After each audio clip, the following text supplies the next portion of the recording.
It's that time of the year again. The trade deadline fast approaching, and GMs will officially never let their phones out of their sight. Now, because of the Olympic break that, never happened, deadline day is about a month later than usual, which means two things. One, buyers and sellers are a bit more defined, and two, the playoff picture is much clearer. And that includes the Canadian teams. And the names on pretty much everyone's could-be-traded list are, shall we say, intriguing. So let's look at all 7 Canadian teams and what they may do before the deadline hits. And we're going to start with the contenders. Puts it in front, intercepted, and now Gaudreau takes control. Flips it in for Toffoli. Connor Toffoli has a step, right in, scores! Now, the Calgary Flames already made a pretty big splash when they acquired Tyler Toffoli, and so far, so good. But this team is battling for a division crown, and they're arguably the best of the Canadian bunch. So they may want to just tinker a bit before the playoffs. Now, they're going to need to get creative a bit because, let's face it, they're right up against the cap. But could we see Mark Giordano back in a Flames jersey? Or what about Ben Sherratt from Montreal? This team has proven they are a Stanley Cup contender, and a solid addition to the blue line would only strengthen that. And Campbell will try and start the breakout. Gave it away. Scores! Okay, ask most Leaf fans what their biggest worry is going into the playoffs, and they'll cut you off by saying goaltending. Jack Campbell started off the season pretty well, but he's clearly struggled over the last couple of months, and Peter Mrazek hasn't exactly done much to grab that number 1 spot. And now with Campbell out 2 weeks with that rib injury, there's even more uncertainty. But let's be honest, when it comes to the Leafs, so much depends on Jake Muzzin.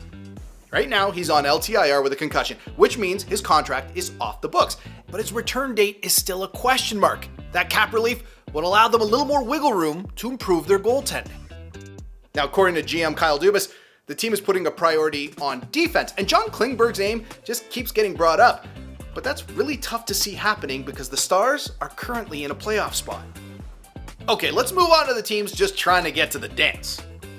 Wild break free, Fiala to the net, shoots and scores! That's 2 for Fiala. That's going to be all for Mike Smith. Mikko Koskinen on his way in.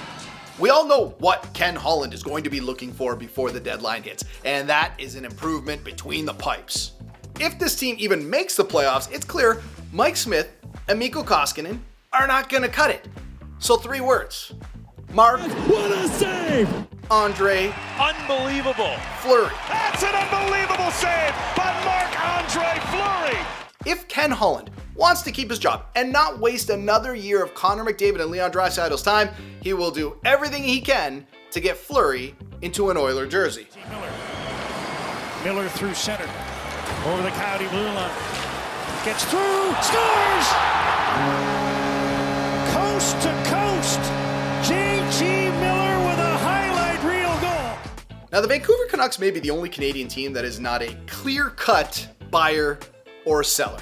They're still within reach of a playoff spot, but they're far from contenders. Now, JT Miller's name just keeps getting brought up with his team because he's got 1 year left before he becomes a free agent, but Jim Rutherford could get a nice package coming back if he decides to trade him now instead of waiting until next season. And a first rounder and some cap space would look really attractive to Rutherford right now. Here's Keller.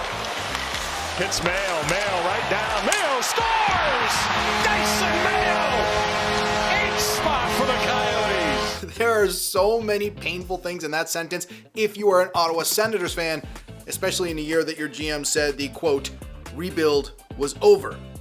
But that doesn't mean this team is necessarily going to have a garage sale between now and the deadline, even with 8 pending UFAs and 6 RFAs. With this team full of youngsters, could we see Pierre Dorion go out and shop for some vets to help them over the next couple of years? JT Miller, I'm looking at you. Also, you gotta figure that Dorian's gonna get some calls on pending UFA Anton Forsberg as well.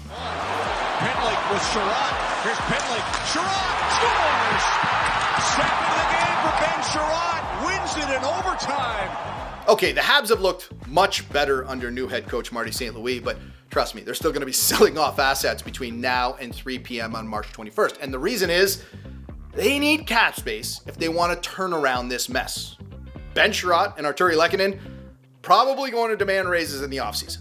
Jeff Petrie He's got a $6.2 million cap hit for 3 more years. And we can't forget about Shea Weber's contract, which is still on the books and could get dealt to a team just looking to get to the cap floor. This could be a very busy first trade deadline day for Kent Hughes. 26 seconds in the power play. Andrew Kopp scores!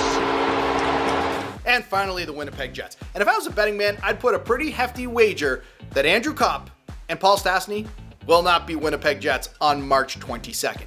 They're both pending UFAs, and the Jets making the playoffs has now become a pipe dream. And they're the perfect example of those missing pieces that a contender would love to add for a playoff run. So Kevin Cheveldayoff should field plenty of calls on these two and be able to choose which one he likes best. So there you have it. The 7 Canadian teams and what they might do leading up to deadline day. Because remember, the days of GMs waiting until 2:59 p.m. Eastern Time, well, those seem to be long gone.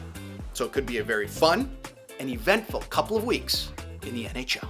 Hey everybody, if you liked that video and you want to see more just like it, it's pretty simple. Subscribe to the page.